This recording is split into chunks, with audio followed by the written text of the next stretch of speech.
Hey there, welcome back. Once again, it is time for the golden age of DC Comics, 365 days where I take this beloved hardcover coffee table book given to me about 2 decades ago by one of my best friends. It has been surfing my coffee table ever since, providing me with ample opportunities to have conversations about comic books right here, right now, with you, kind of like we used to have back in the comic book shops on any given Wednesday. New release day. And the golden age of DC Comics is from 1938 until 1955. The Silver Age from 1956 until 1970. The Bronze Age from 1970 until 1985. And the Copper Age begins in 1985. I get these definitions and labels from the Overstreet Comic Book Price Guide, the most recent edition, and its wonderful glossary. And it's a great place to have standards, to have such conversations. And this is a 2004 Abrams publication, hardcover, wonderful book, coffee table book. This is written and curated by Les Daniels, Chip Kidd, and Geoff Spear. There is a link to the Amazon page in the description if you would like your own copy. It will look great on your coffee table. It maybe you can play along at home, and it makes a great gift for a geek. I know. And while we're pulling up to the coffee table with our coffee table book, pull up a chair, bring a cup of whatever you'd like. Let's talk about comic books. Let me wet my whistle. Thank you. Oh boy, I'm using this book for its intended purpose. It's a 365 days book. We're going to open up to today's date. It's September the 11th. We're going to look at some comic book art from an Antediluvian age. We're going to read the blurb, and then we're going to talk about comic books. And we're going to talk comic books every day for the rest of the year. Thank you so much for being a part of this and being a part of this conversation. You're very important to me and to us here, and we couldn't do this show without you. Seriously, thank you so much for tuning in. I usually do something called the escapism caveat, which is about balancing the needs of activism, advocacy, and agendas and messaging in comic books versus escapism. What we're doing to leave behind the world's problems just for a few moments. And is it even fair to keep intersecting all of these worldly needs into our otherworldly spaces, such as comic books, tabletop gaming, sports, churches. I mean, the list is just starting. But yeah, it's going to be over here at the end of the show, the escapism caveat. Tune in, give it a like, give it a dislike, leave a comment, be part of that conversation too. Let me know what you think. I'm keenly interested. And today is an auspicious day. We're going to open the book to today's date. It is September the 11th. And for young people, it's an auspicious day for us in the United States. I remember where I was on September the 11th, 2001. I was at work, and I saw the second tower get hit on television. Yeah, and it was a very interesting day, and it was a time in American history, and also a date, I think, when I'm talking about the ages of comics and how to define the later ages. See, the Overstreet Price Guide suggests that the current age of comic books runs from 1993 until today. That the Copper Age only runs from about 1984, 1985 until 1992, 93. The advent of Vertigo Comics as an imprint, but also, more importantly, Image Comics being where a lot of different young creators went to own their own intellectual properties and reap the benefits of their gifts and fruits. I think that the Copper Age ends September 11th, 2001, to be sure. And that I call it why not even January 1st, 2001, the beginning of the new millennium, the beginning of the 21st century. And that's where I start, for me personally, the Millennium Age, which runs from 2001 until 2015. And we're in some kind of new modern age right now. What do you think about that? But let's get to the book. Let's look at some art. It's Superman, Robin, and Batman on a fire truck. It's art by Jack Burnley from the cover of World's Finest Comics number 30, September-October of 1947. We'll be asked to look at their faces and the seriousness. Look at the speed lines. This means this fire engine is in motion. They're on their way to a job. Alrighty. September 11.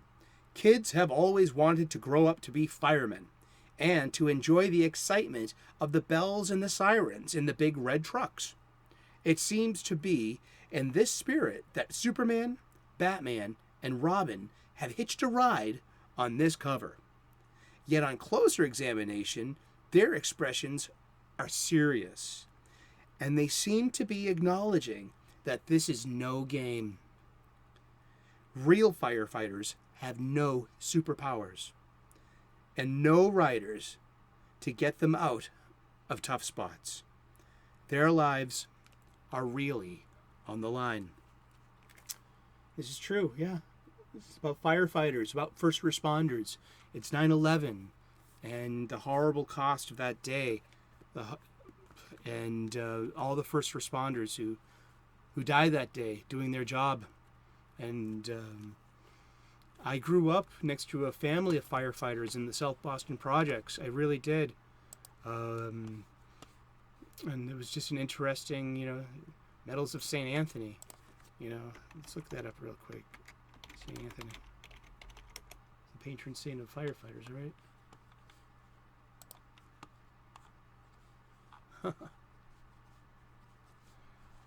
Sorry about that. And how are you doing today? I hope everything's going well. Patron saint of... Yeah, exactly. Patron saint of lost things. Who's the patron saint of firefighters?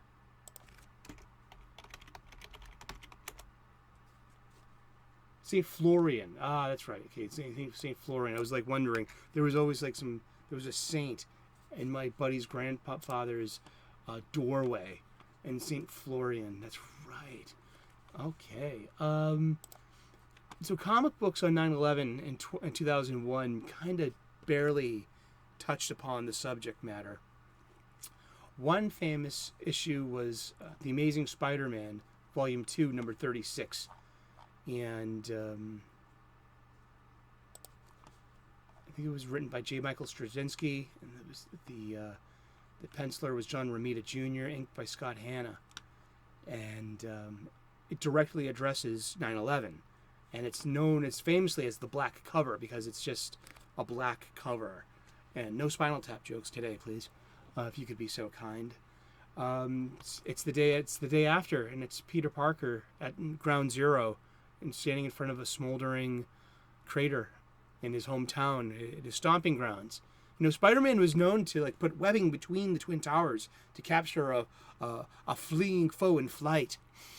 I used some of that in Marvel alliteration. And as noir goes, when I don't think Spider-Man's noir per se, but one of the conventions noir is that your background is a character. It's moodiness, and also it's setting, it's geography, and a moody dark city is its own character in its own story, and that's that's one of the tenets of noir. But New York City, Manhattan is definitely a character in most of these comic books. The DC comic books take place in an idealized world where they have Gotham and Metropolis, which might or might not be, facets of New York, and they could be completely different places. They don't have to be New York. They have Hub City, which isn't not necessarily Boston. You have Fawcett City, which is the home of Shazam, and that got created to accommodate buying Fawcett comics. So, but over in Marvel, a lot of things happen in Manhattan Island, and Spider-Man was one of the big in-continuity magazines to address 9/11, and And it's about Spider-Man comes upon a young kid who is sitting quietly outside the rubble. He tells him that Spider-Man tells the kid he needs to leave and not see the terror that has arisen. But the kid says that his father had gone in there to get something and had told him to wait outside until he came back. He has been waiting patiently since, in the hopes that he survived. But as they talk, the father, revealed to be one of the firefighters, is taken out of the wreckage, dead. As the kid goes to mourn, Spider-Man feels that he is among the least deserving. Deaths of innocence result in the deaths of innocence. Rage is now able to block out the sun. As Spider-Man goes to get some water, a wounded yet conscious woman is taken away on a stretcher. Out of shock, she clutches Spider-Man's hand and asks him repeatedly, "Why did this happen?" But he truly can't speak this time. He then stands with Captain America and realizes that only Captain America knows what it's like to feel such pain. Pearl Harbor, the Holocaust, D-Day. Spider-Man can't comprehend going through this all over again. And the issue goes on. It's issue 36 of Spider-Man, Amazing Spider-Man Volume 2. And I read it when it came out. It was pretty poignant. And it's there also to explain in continuity why you had comics before this with Twin Towers, and now why we have the Liberty Tower and Avengers Tower too in the same idealized Marvel Manhattan, which is not necessarily in real life Manhattan, but